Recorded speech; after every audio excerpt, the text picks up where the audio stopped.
This Brereton plot thickens. Take my viewers through that. Catherine.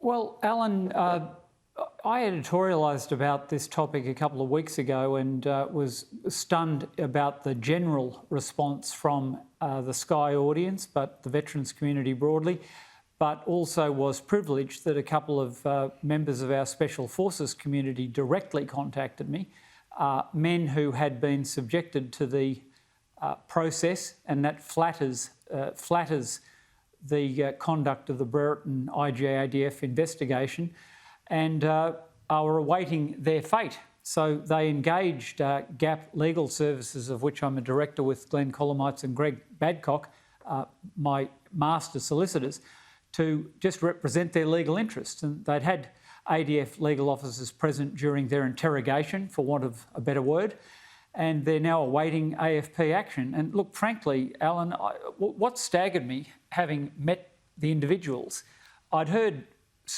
some rumours out of the SF community. I've got mates there. I even know friends of mine who've been served with notices. But what absolutely... Just to interrupt you there for 1 minute, Catherine, just explain to our viewers. When you say serve with notices, these are people who are actively in the Defence Force, have given their life to the Defence Force. There's no evidence been tabled against them. Nothing's been heard in court, but they've basically been served notices, sacked from the Defence Force. That's basically it, isn't it? Well, a significant number, yes, have, and indeed some have been given medical discharges rather than face administrative action. That's a whole other process about deprivation of due process.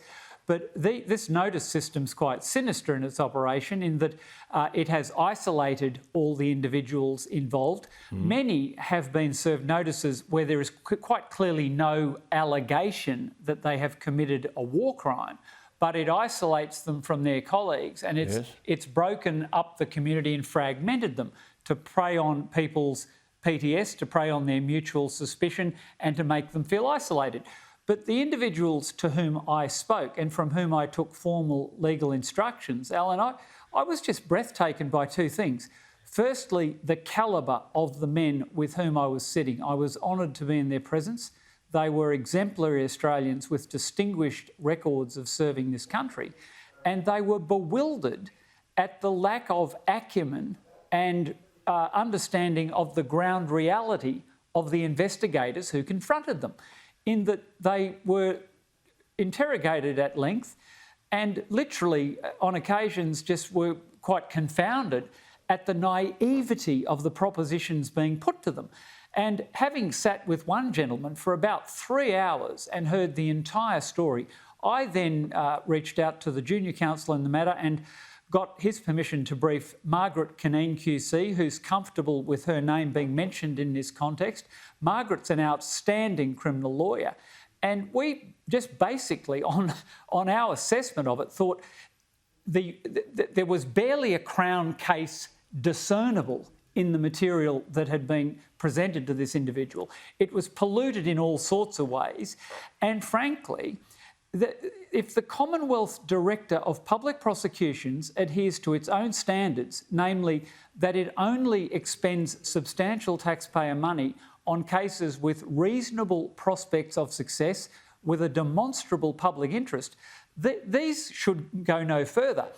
And frankly, the course of action that Margaret advised to us and we agreed on is we're going to make direct representations. The Attorney-General has a discretion under the Judiciary Act, Section 71, to issue a no bill, what's known as noli prosequi in the Latin of the law at state level. It's a discretion under the Judiciary Act, but at the moment, none of these men, as you've said, have been charged. Indeed, in many cases, none have even had follow-up interviews by the AFP. And having spoken to them, the lack of understanding of the ground reality in Afghanistan is breathtaking. There are men sitting there being told they were in command of local Afghan forces, which were under domestic command of their own Indigenous commanding officers. Those guys are all dead. They're going to be of no probative value in establishing guilt or innocence of these men. And they conducted operations according to what they believed were their rules of engagement on assigned missions, and they conducted themselves with absolute probity. So I've been breathtaken by the process, or lack thereof, frankly. And how many of these men are there? I mean, this is the point. They're sworn to secrecy. They can't speak to people about it. They've been alienated by their friends. How do we find them? How do we know? What do they do if they're watching us now is the best thing to do to make contact with you and me? Look, first thing, get in touch with one or the other of us. I'm available through Gap Legal Services. Be delighted to hear from them. Speak to your mates as well, those that you might know of whom we're already representing. But look, Alan, in a couple of these cases, I'm going to reach out directly to Michaela Cash, I think with a fresh Attorney General in place. And the Assistant Attorney General is Amanda Stoker, a very, very bright woman who would understand everything that you're saying.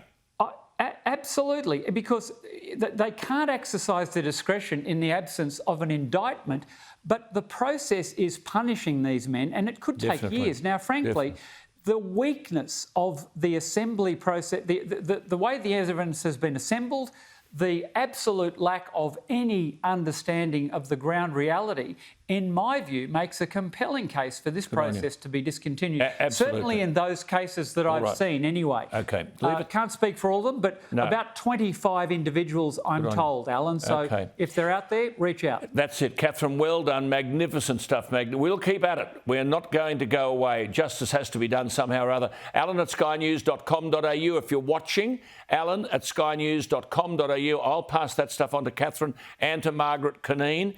This is going to be a long battle, but it's a battle that must be won.